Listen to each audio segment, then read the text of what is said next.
Good morning, viewers around the world. You're welcome to SSM News Echoes for Global Africa. My name is Godwin Iweajunwa, and I'm sitting in for my brother, Dr. Seun, who is now available now in an assignment somewhere in another part of the world. But you're welcome to News Echoes Global Africa. Today, Wednesday, the 17th of May, 2023. And as usual, we give you updates of occurrences in Nigeria and in Africa. To do this morning are my colleagues and coordinators from other parts of the world. Joining me from not too far from here is my big brother, Ambassador Nat. Ambassador Nat, you're welcome to News Echo this beautiful Wednesday morning. Thank you very much, Mark, and good morning to the legends, and good morning to all others watching us. Good morning to all others watching us. Also from faraway Lagos is our Lady BD. Lady BD, you're welcome to News Echo this Wednesday morning. How are you? Good morning. Good morning, Massive Mark. I'm doing well. Thanks for having me once again. Good morning, our viewers all around the world. Let's do it again like always. Good having you here today. Thank you. Let's do it again like always. Ambassador Nat, just a few hours ago, a report came in. We got the update on our news handle. 4 people have been killed following an attack on the U.S. consulate staff convoy in Anambra. And we also have the U.S. Media person talking about it. I think let's just hear him say what he says, then you give us some insight on it. China Sea, all that will be discussed. Thanks. John, I want to ask you about a developing story. We're just now hearing reports about an American convoy in Nigeria coming under attack. What can you tell us about it? Don't know a whole lot. I just got informed about that here before coming on out to talk to y'all. It does look like a U.S. convoy vehicles was attacked. What I can tell you is that no U.S. citizens were involved, and therefore there were no U.S. citizens hurt. But we are aware of some casualties, perhaps even some killed, but I don't want to get too far ahead of where we are right now. It just happened, and the State Department's looking into this. Go ahead. It just happened, and the State Department is looking into it. Ambassador Nat, what do you have about that story? It's a serious one. An attack on U.S. consulate, 4-person killed, and I think it's from the burnt vehicle that the people died. And also there are 3 people that were abducted. Ambassador Nat, yes. Go ahead, Ambassador.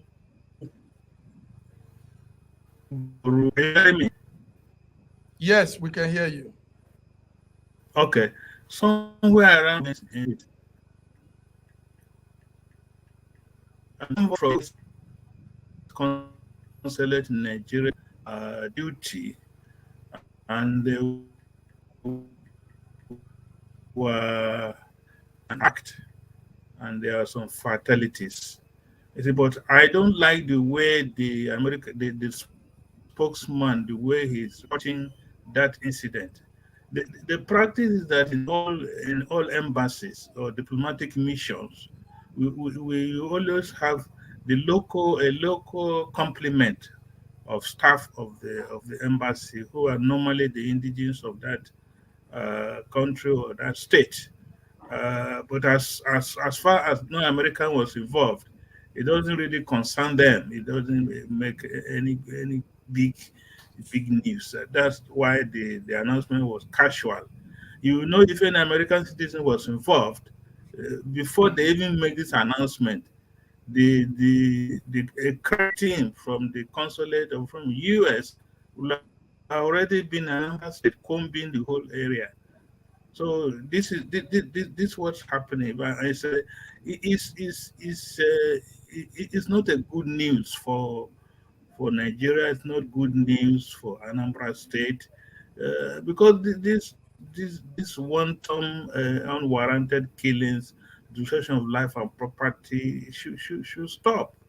We're talking of ushering in a new government where there will be tranquility, there will be peace, and reconciliation. But meanwhile, some bad guys in Anambra State don't think they are ready for that. Some bad guys in Anambra State doesn't think they are ready for that. Serious issue there. BD, you're there in Yeah. Lagos. I know you had the news. It happened yesterday, 3 p.m.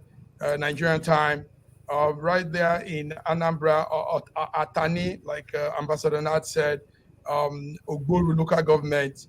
The vehicle were attacked, bombed.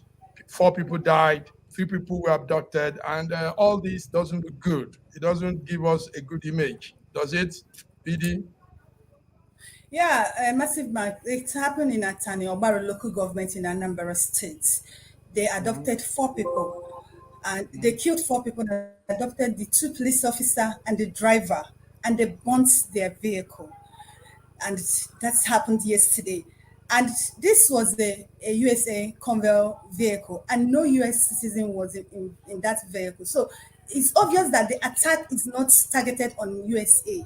It's targeted on the Nigerians in that organization. Now, from what Ambassador Nat is saying, it brings me down to Nigerian situation.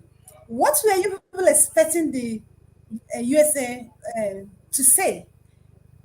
How Mhm. has Nigerians reacted to the killing of their own people? People. When you don't pay regard, when you don't regard your people, you expect other people to regard them. When you don't value the life of your people. Now, let me tell you, if one USA would have was involved in this, the story would have been different. But they are paying less concern because they see it. If you look at that, his press statement, his emphasis was on no USA was involved. So it makes them less involvement in what happened. So what they will do now is to watch and talk. You remember it was in this country that USA was adopted during at the peak of adoption and killing in this country. They came in Mhm. and took their people and left Nigeria. So That's it correct. is a normal thing. If we as people are interested in saving the life of our people, if we can go miles for the life of our people, then other people will. When we don't value our people, we shouldn't be expecting other people to value our people. So what happened in Anambra is really, really alarming. And now that brings me to Governor Soludo, who said he has fought kidnapping in Mhm. Anambra, and this is still Mhm. happening at And his this is still, doorstep. So, this is still, is it not still what people were saying when he resumed office and the kind of statement he was making, his body Mhm. language, is it not still the same thing? You know, the way when he assumed office, he brought in all his power, all his strength, trying to attack these people. And people were telling him, Mr. President, the way you are going about this is not the best way. But he said he knows what he's doing. And if you look Mhm. at the story of kidnapping and killing in Anambra for the past 1 year and few months that he has been in office, you know, it has changed, it has increased, it has become worse. Ah, So what are we talking about? it has increased, it has become worse. Um, okay, we are still monitoring that event, that situation there. It's not pleasant, it's not a good one. 4 people, lives being taken away like that. And the security apparatus are not giving us good information on it, but we were following up. So be on the guard, Ambassador Nat, Lady BD, as we get into the updates on that occurrence in Anambra. Anambra is southeast of Nigeria. Not too far from Anambra is the south of Nigeria. And as at last week, it was not too good news. All through last week till now, we've been hearing of foreign mercenaries behind Plateau attack. The governor said it is foreign mercenaries. About 20 people have been killed in north central of Jos Plateau, that is prompting now a curfew on the community. So there's a curfew on Jos Plateau. The governor just imposed a curfew, and this is because 20 people have been killed like that. Got deeper, we found out that it's more on something called about land grabbing. Some people want to take the land. and the governor is saying that some foreign mercenaries are behind this. Ambassador Nat, what do you have on Jos Plateau? It's ugly there. Jos Plateau, mercenaries killing people. What do you have on that, Ambassador? No, I'm a bit taken aback, and I'm surprised that the governor is making such a statement.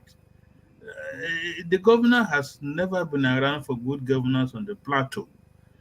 And if he's talking about foreign machinery, if you look at the geographical location of Plateau State, Nigeria, it doesn't share any boundary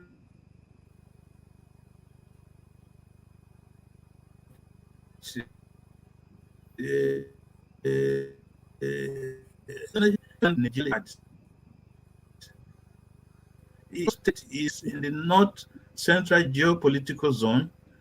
Plateau State share boundaries with uh,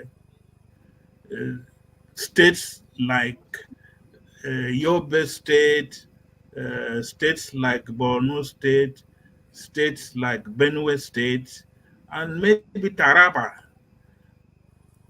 But we know that these killings in the past are going.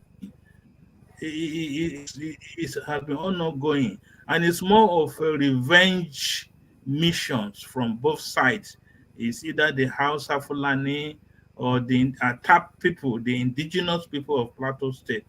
And the history of that crisis has always been that when he talk of foreigners, non-indigenous of Plateau State, who came in to participate in the mining activities of those days.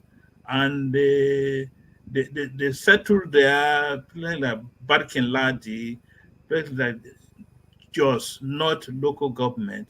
And that crisis has been on and on and on. And so I can't see any foreigner coming in. I think the governor has failed in his responsibilities as the governor of Plateau State, and he's talking of foreign machineries coming in.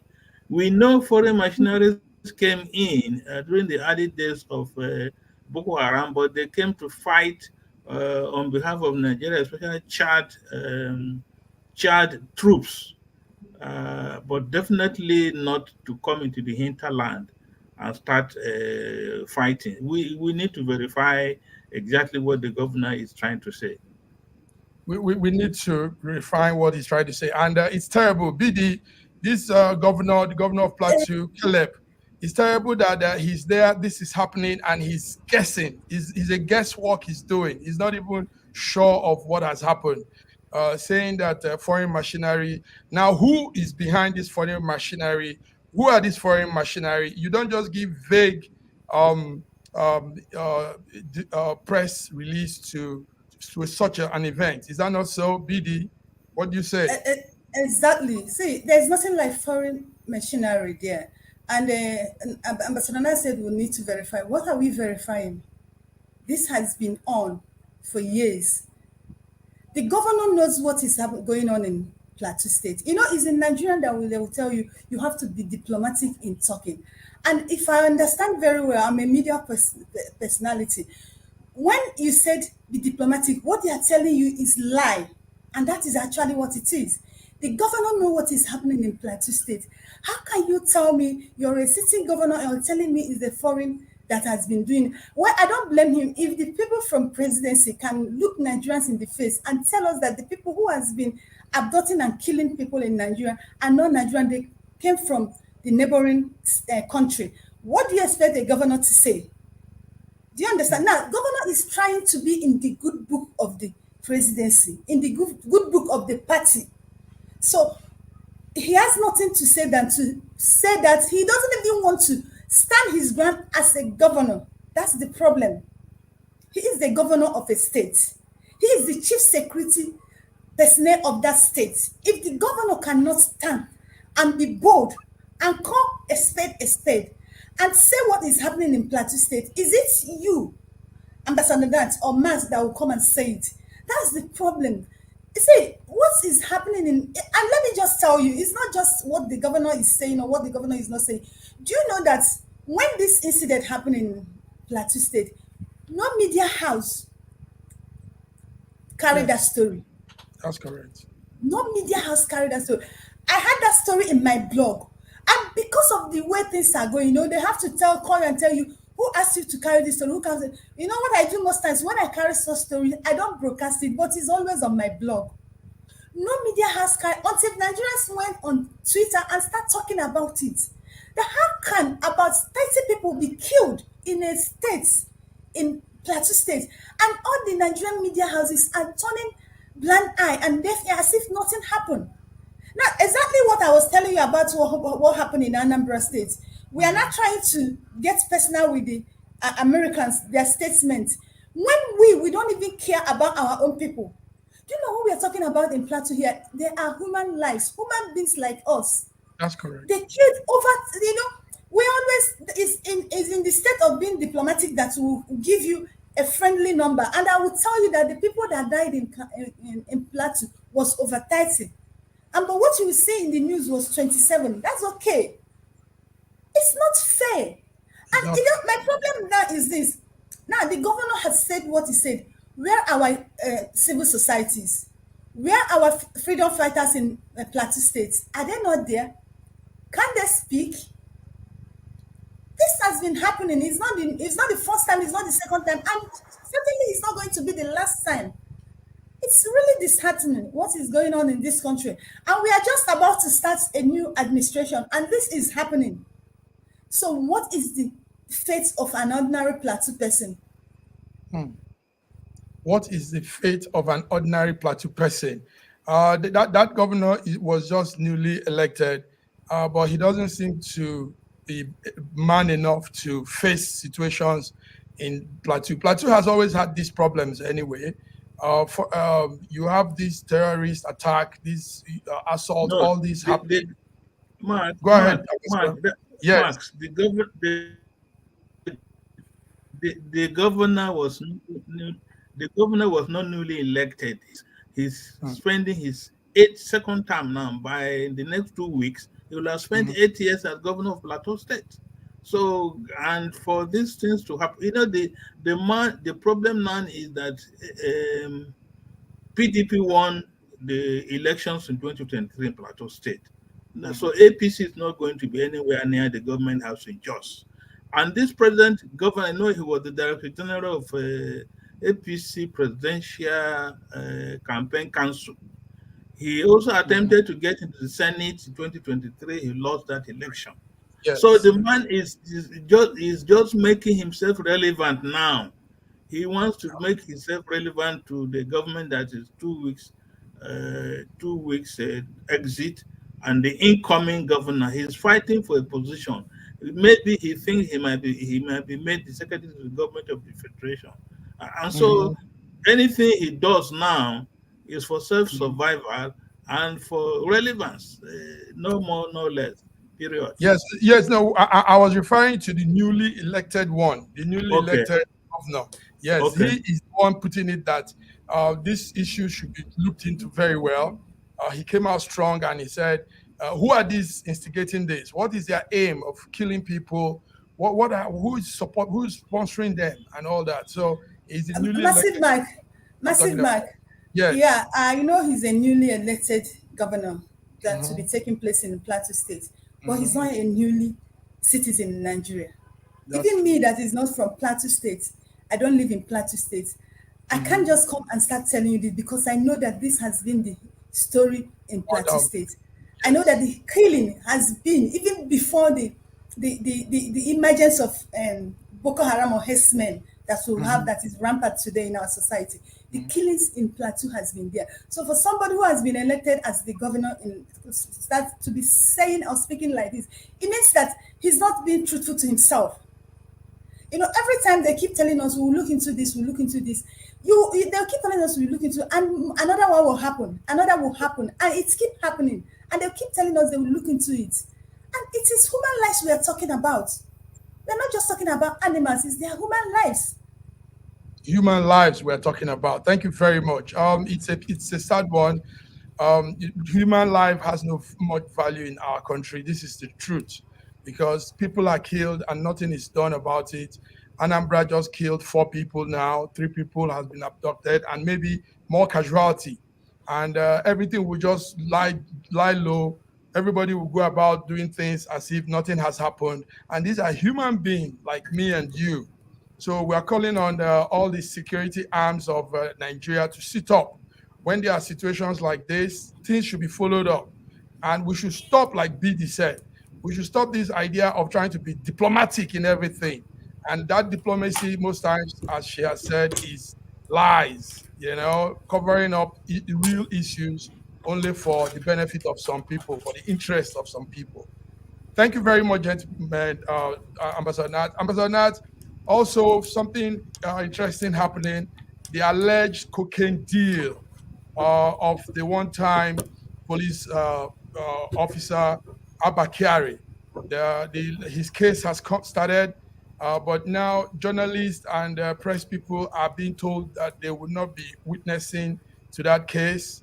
Abba Kyari, like we all know, is standing trial alongside 4 other officers on 8 counts of drug charges on drug trafficking. And now they are telling the press, you will not be in that courtroom. You will not know what's happening. Ambassador Nat, what do you have on Abba Kyari's case? Well, the top cop, he was I think assistant commissioner of police or deputy commissioner of police, and he was in charge of this crack team of the Nigerian police tracking down criminals, and he was held until this issue of his name being mentioned in drug dealing. But before then, there was this report from the FBI in America that Abba Kyari has been involved in money laundering and so many other crimes. And the FBI was asking for his extradition to America for him to face the charges and be tried there. You see, but there was a twist. Abba Kyari was almost being bundled out of Nigeria, but all of a sudden, the issue of the drug thing came in, and some Nigerians saw it as a conspiracy. They don't want to send Abba Kyari to America, and so let us prompt up some charges against him here. Let us try him here. Let us find him guilty here, so that you don't send him to America. And so the issue of his trial being done in secret now, and the DSS is talking of security involved. But what Abba Kyari has done, even the allegations against him, there are enough security against of Nigeria as a country, and so the issue of because of one person, maybe because of the connections he has, he's been shielded from the public, from people knowing exactly what he's been accused of, what are the allegations, what is his defense. So it shows what Nigeria is. Nigeria is a laughing stock as far as I'm concerned. The FBI, it takes them, if they don't mind, even if it takes them months or years, they will investigate and get the details and the truth. They don't just come out and do a media trial like the FCC or these other people. So this is the Abba Kyari saga, and we're waiting. The whole world is waiting to see. America is waiting to see we are waiting. Thank you very much, Ambassador. BD, there's a keyword we normally use here on News Echo, and that is impunity. That's one word we always use. A lot of officers, a lot of people, many of our leadership, those in power, have that mindset that they are above the law. So this suspended Deputy Commissioner of Police, Abba Kyari, I think he thinks he's above the law. The presiding judge has granted the application, And the presiding judge also granted the application to protect him from the identity of to protect the identity of some key witnesses in this suit. So they are also not opening up to press people. You being a press lady, how do you feel that you're not going to get real-time update on this whole thing? BD. Now, my question is this: why even sitting? Because already they have already done the case and they already know the outcome. Because restraining journalists from coming to witness the hearing, it means that they already know what the outcome will be. So I don't see the necessary need for the case again. Yeah, you're saying impunity, and that Bakari now is the mindset he has. It's not the mindset he has, it's the who he know he is. He is above the law. The obvious truth about Nigerian law or Nigerian society is that the law is meant for some people, and the law is meant to protect some people. And one of those people the law is meant to protect is people like Abba. If you look at the story Ambassador Nat gave us, do you understand? This case has been investigated and the truth is before us. But Nigerians, being who are, they want to twist it in their own way so that tomorrow they will say, oh, he was charged to court, there was hearing, and we couldn't find anything against him. Do you understand? So not telling journalists that you people will not come because you're trying to shift some people. So my question is this: what's the point for this case? Because you already shielded some people, you don't want them to be known, they don't want us to know what they're talking about. Then after the hearing, the news agency of Nigeria, sorry, I have to say this, will now write the story and distribute to us to broadcast. That's it. So I don't see, there's no need for this. They should have just let him go, because the Nigerian government already has taken a stand on this case. So wasting our money and wasting people's time, it doesn't call for it, because they already there's no need for this. Before we go on the break, Ambassador Nat, but what do you think what do you emphasize with this case? What do you think will happen? Will Abba Kyari be let loose, or will he pay for? Because the crime against him is not one, it's not two, like you said. There's the drug trafficking crime. There's the one of his involvement with the young man, one of those. Hush Puppy.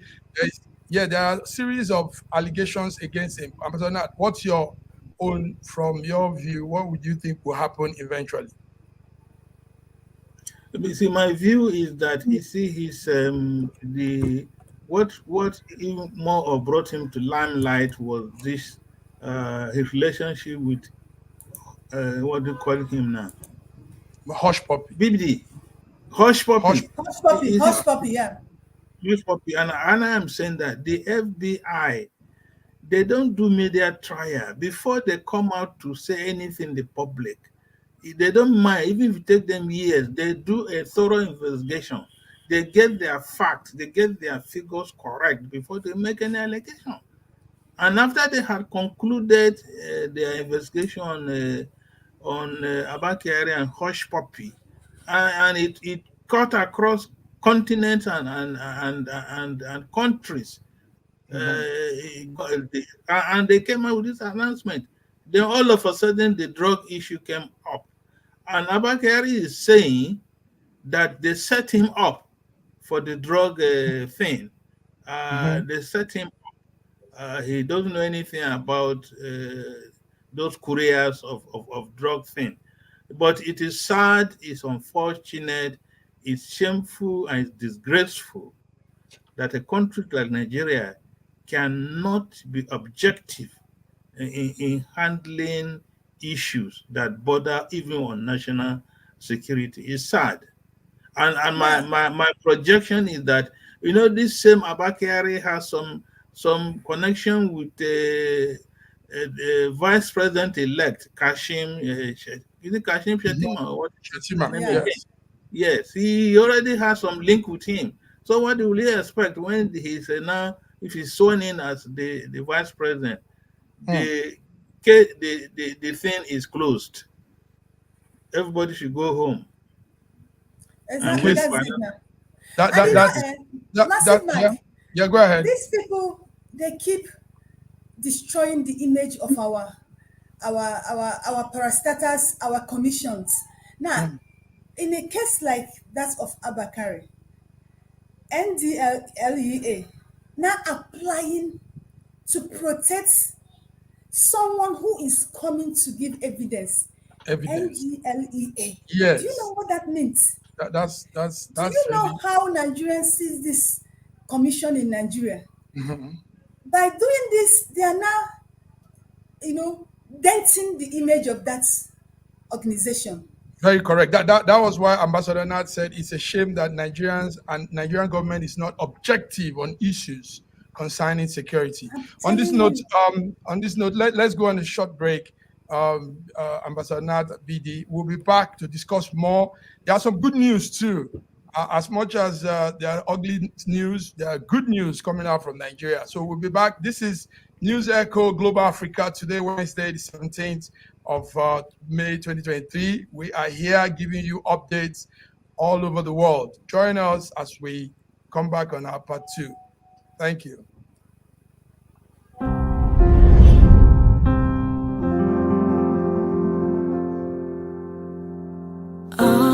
Arise, O compatriots,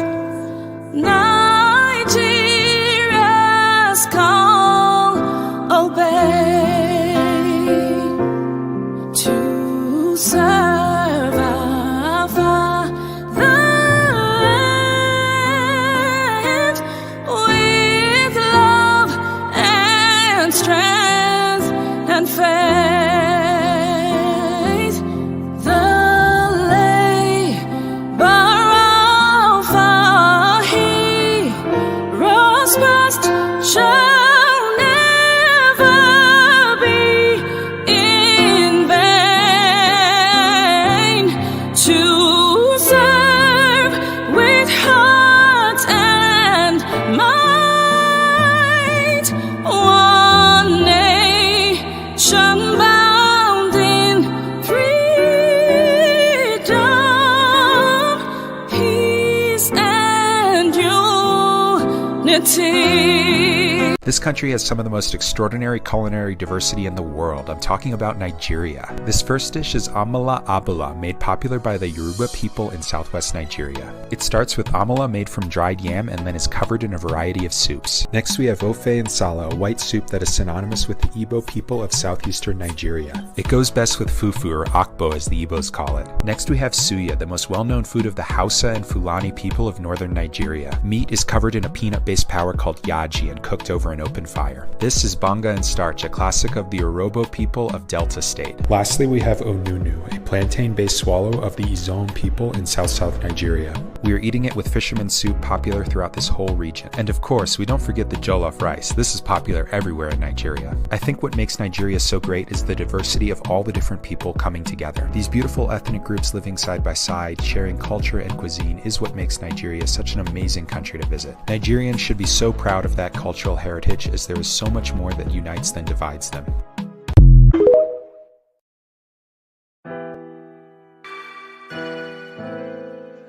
Schengen Story magazine is an African international bi-monthly magazine based in Milan, Italy, and founded in 2016. The publication focuses on personalities, fashion, style, entrepreneurship, and culture for Africans. Though articles on food, movies, fitness, music, travel, sports, technology, and books are also featured. Our lives full of best stories. A lot can happen in a month. Expand your mind, change your world. Get Schengen Story magazine's full editions. Celebrating Africans make an impact. Read better, the inside story. Your fashion magazine for a better lifestyle. Inspiring stories for you. Your monthly dose of entertainment. A better mind keeping you updated. Hashtag Schengen Story magazine.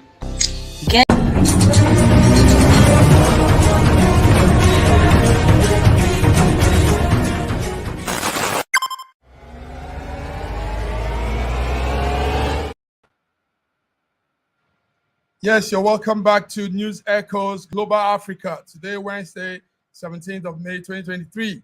And we are giving you global news as concerns Nigerians all around the world and Africans. Right here in the studio are my colleagues, Ambassador Nat from London, UK, and Lady PD from Lagos, Nigeria.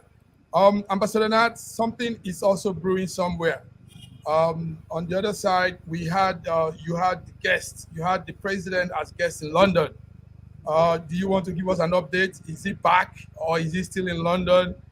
We know our president Buhari has spent half of his tenure as president enjoying himself in London. He just comes at will, comes at will. Ambassador Nat, where is the president now? Is he still there with you? No, we've sent him back to where he belongs. Ah, from what is available in the public domain, Yes. and he came back to Abuja yesterday. Okay. He left the UK around 12 noon, and he was in Abuja some few minutes to 5 o'clock p.m. I feel very bad. I feel ashamed to be talking about the president was told by a doctor to stay for another 1 week in London for dental checkup. I mean, is that not disgraceful and shameful for Adeshina whosoever to make such announcement to the whole world? That the president Buhari went to coronation ceremony of Prince Charles II, and then the next thing is he has 1 week extension appointment. His dentist has told him to stay behind for 1 week to check his dental formula. I mean, how can you be saying this type of things? You understand what I'm trying to say? Yes. It's painful, it's shameful, also, and disgraceful that you are talking of president staying behind for 1 week to check his dental. I mean, there are no dentists in Nigeria again. If it's just checking, it's not. They are not removing his tooth or his teeth, but just checking. Oh no. Just checking. Yes. The president was in UK for the coronation ceremony, and Ambassador Nat is giving us the update now. His spokesman, Femi Adesina, came a few days after that ceremony and announced that there's an extension of his stay in the UK by a week on the advice of his dentist. Now, what our Nigeria has spent so much on the health issue of the president instead of we having a president that is seated on his decks doing what he's supposed to do. We are having more of flights going back and forth. And when this movement happens, people go with him, his team, his spokespeople, everybody comes with it, and each of this person gets what you call extra code. Is that not so, Ambassador Nat? Everybody gets an allowance. The presidency also gets an allowance for traveling and all this. And this is a waste of governance. I mean, waste of our money. I mean, what is this, BD? Why do we go through all these situations and we're about to repeat it again? BD. Massive Mike, Ambassador Nats, why are you people drinking Panadol on our head? Are we complaining to you people that we don't like our president traveling for treatment? If we don't like it, we wouldn't have voted another person or selected another person that will be replacing him, and is still on that route. So it's really appalling to us as a nation for Femi Adesina, who said he's a media special assistant to Buhari, to come to tell the world that president after King Charles III in coronation, that president has to stay for extra 1 week for dental checkup. Dental, we're not talking about transplants, kidney transplants, heart transplants. We are not talking about, do you understand? Just dental. Is one of the, I'm not saying it's not difficult, but it's one of the simplest things that even houseman students in them can do. Dental. So you mean that for the past 8 years, our president was not able to set up a good dental center, knowing that he has a dental problem. It's really a shameful thing to us as Nigerians. Do you understand? My problem is that they shouldn't have come out to say this. They shouldn't have come out to say this. And now they are after the doctors for demanding to make things right. And he, the president of the largest black nation in the world, staying in London for just dental checkup. It's a disgrace to every Nigeria everywhere. And we shouldn't even be saying this kind of a thing. And Femi Adesina, I don't know what he was thinking when he even came out to say this. But the truth is this, Buhari actually stayed back for his medical checkup. But they just have to say something. And most times that when they are trying to cover up some certain things, they make a lot of bigger blunder. That is the issue. He came up with that dental checkup to cover up some certain things, but he didn't know he was going to commit the bigger blunder. It's really a disgrace to Nigeria. He didn't know he was going to commit a bigger blunder. Thank you very much, BD. While you were saying that, we have with us Dr. Godwin Ibe from Russia. Dr. Godwin Ibe, you're welcome to News Echo this beautiful Wednesday morning. Can you hear me? Okay, before he joins us. Yes, dental. You brought up something, BD, and that is that while he was there for dental checkup, now the resident doctors are talking of going on strike. Resident doctors are talking of going on strike, and it's a pity, like you said. The government has not done much to help these resident doctors, and I think when you're not well, your job is not coming up well, the pay is not well, there is not anything to help your economic situation. I think you have the right to protest. You have the right to shout out and say, please look at me. Ambassador Nat, is Dr. Godwin listening? Can you hear us now? Are you here now, Dr. Godwin? Yes, sure. Okay. Sure. I hear you. You're welcome to the program, and we're about to talk about the resident doctors in Nigeria going on strike. Yes. So, but let me hear from Ambassador Nat. Ambassador Nat, what do you think? Resident doctors are going on strike, and the Minister of Labor and Employment, Chris Ngige, is warning them that they shouldn't. He's saying that any strike will cause a lot of damage to the economy, to the health sector.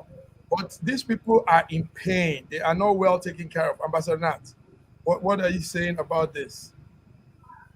Since we have a medical doctor on this program, let me concede that to Dr. Godwin Ibe. Maybe he might throw more light on his colleagues in Nigeria wanting to go on strike. It's not a new thing. Yeah. Dr. Ibe. Okay. Dr. Ibe. Yeah, thank you so much, Ambassador. I humbly appreciate the opportunity. Yes, everyone has the right to protest. Everyone really wants to protest. It's not only doctors, because the situation is not good for a lot of employees. It's just that doctors are highly skilled, work as high skilled workers, and so maybe can afford that opportunity to protest, and they have a labor union to back them up. So not everyone can afford to do that, protest against the government, because some people will just be left to fade off with impunity. But they can afford to do that, and that's maybe something positive. But should they do that, will it affect the economy? Of course, it will affect the economy. For it to reach this stage, it's obvious that it has wide publicity, wide support among the health workers. So they aren't treated right. I believe the government should stop threats. Usually, when there's a threat of strike, the government should try to meet, midway and try to solve the problem rather than telling them their strike will affect the economy. Well, their poverty will affect the economy as well. The failure of bad policies also affect the economy. Why don't you fix bad policy before you worry about whether doctors are striking or not? After all, if you had good policy, would they be striking? If you felt that you treated them, would they not have your back? Would you be thinking of striking? So instead of focusing on the doctor, you focus on your policies, Mr. Honorable Chris Ngige, and don't spend too much time on people who are working hard. They do not have as many opportunities as you have sitting in a political position. But they who are working their asses out, they are more sensitive to policy. Thank you very much. Ibidi, do you have anything to say on that? Because I think any moment from now, that strike might happen, even though they are trying to stop them. Yeah. Yes. My own is Minister Chris Ngige. I'm even surprised at him most times with his utterances, having been a member of Labour for years. But what do you expect what do you expect when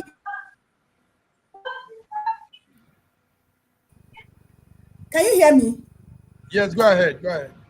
When Yes, we you can. get yourself with Nigerian politics, they have a way of taking away your reasoning, or even dictating how you reason.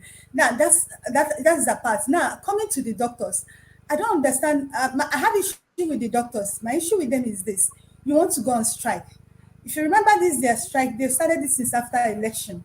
They will. They keep. Do you understand? You see, the problem we have in Nigeria is that we don't even have right to protest.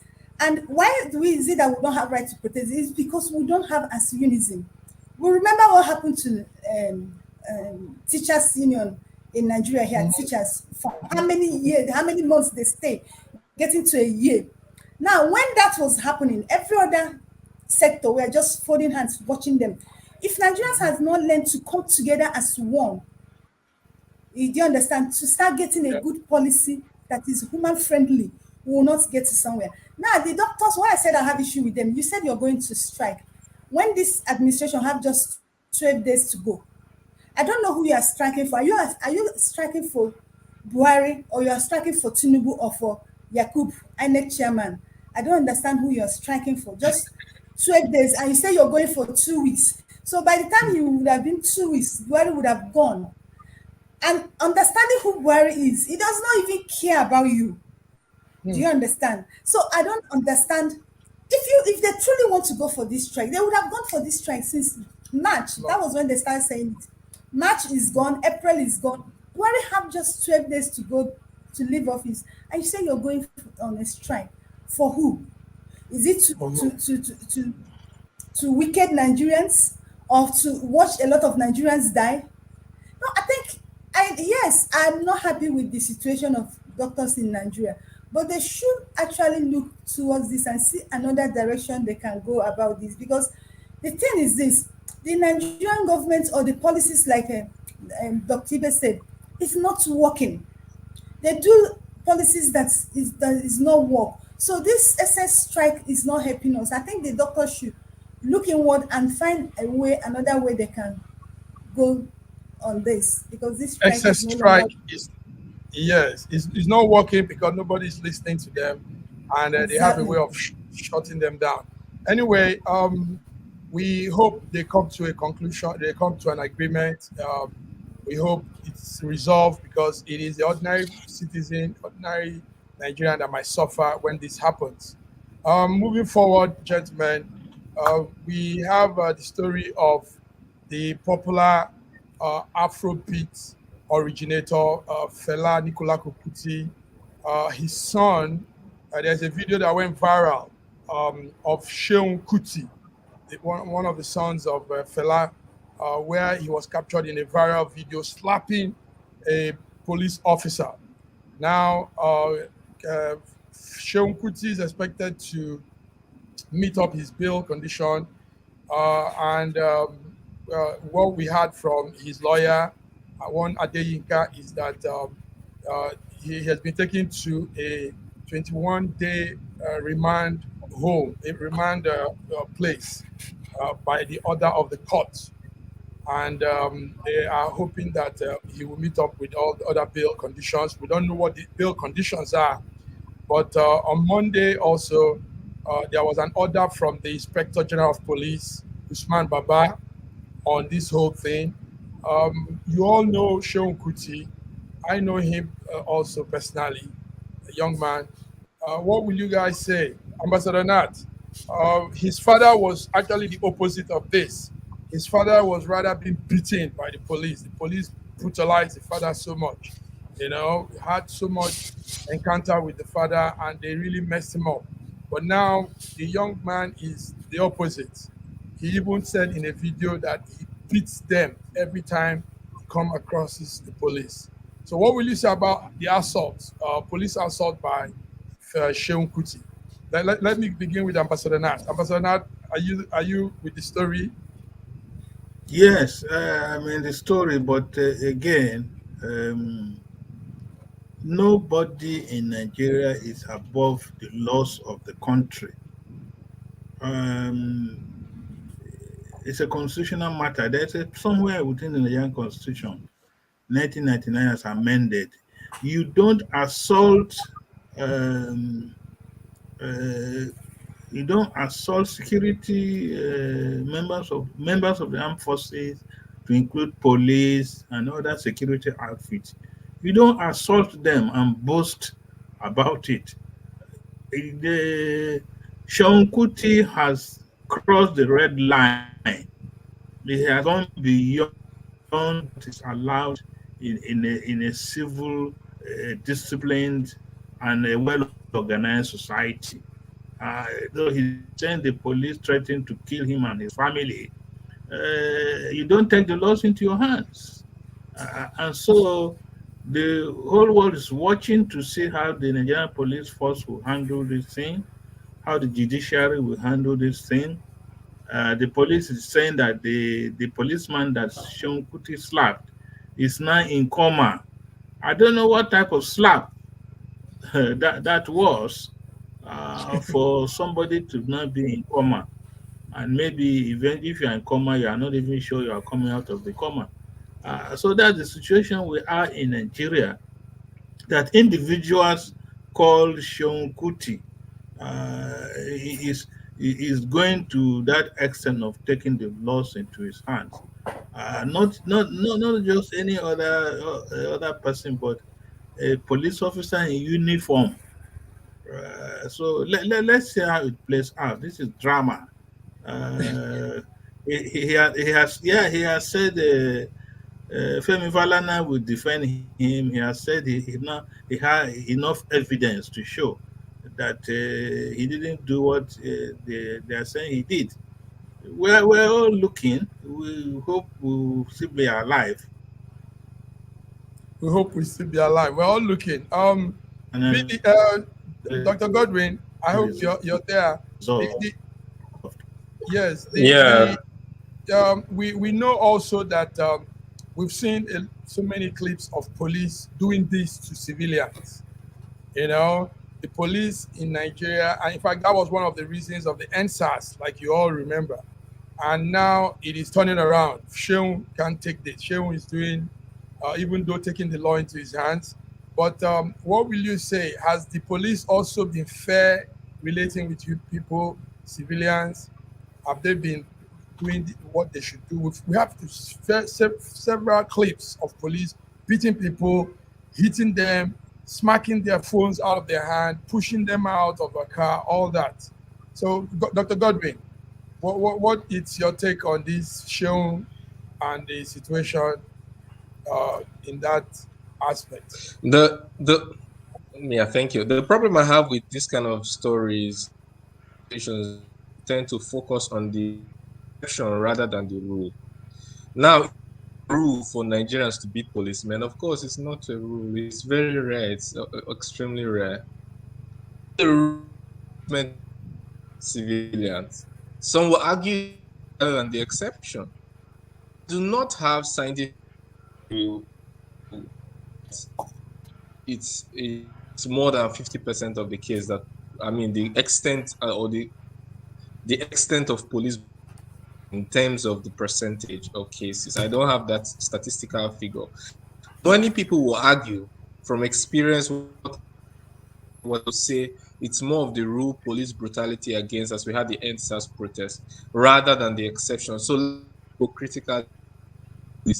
The policemen are very important. We need them, and we hope that they'll continue to do their job, because without them, there can be no, security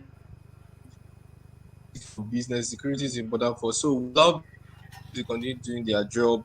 We know that there are some bad eggs that spoil the police, and we hope that those good ones in the police force will, not allow those bad ones image important and noble their profession is.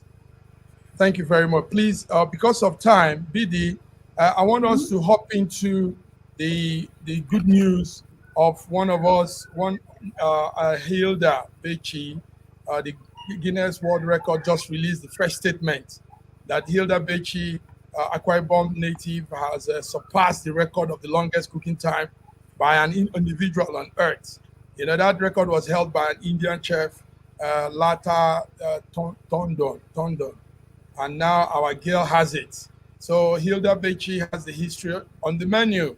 The Nigerian cook took her way to history. Didi, what do you want to say about this? Because after getting the official, there has to be an official statement towards it. So now the official statement has yes. What's your Hilda Baci made us proud.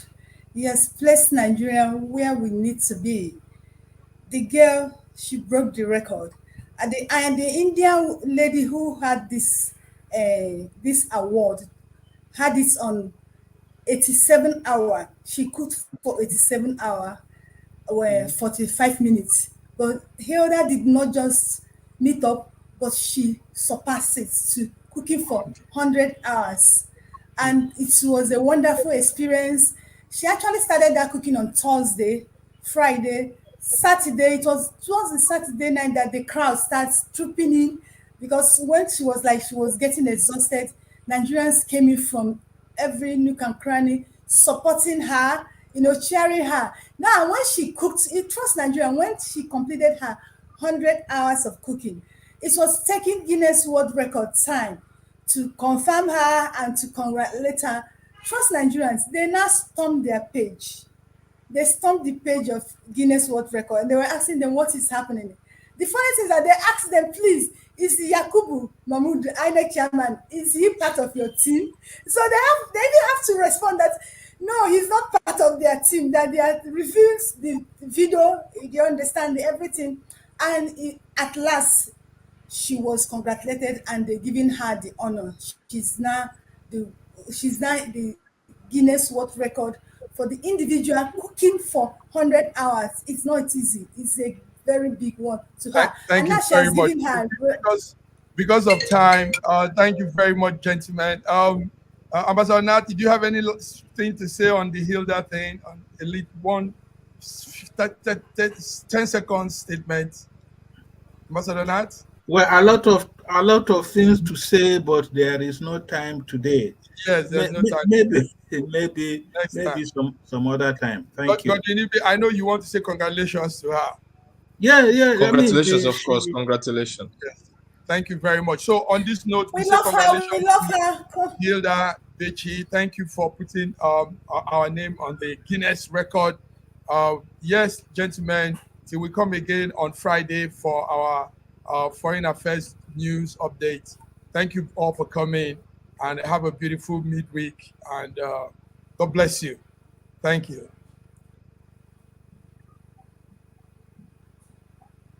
Thank you. Bye. Bye-bye.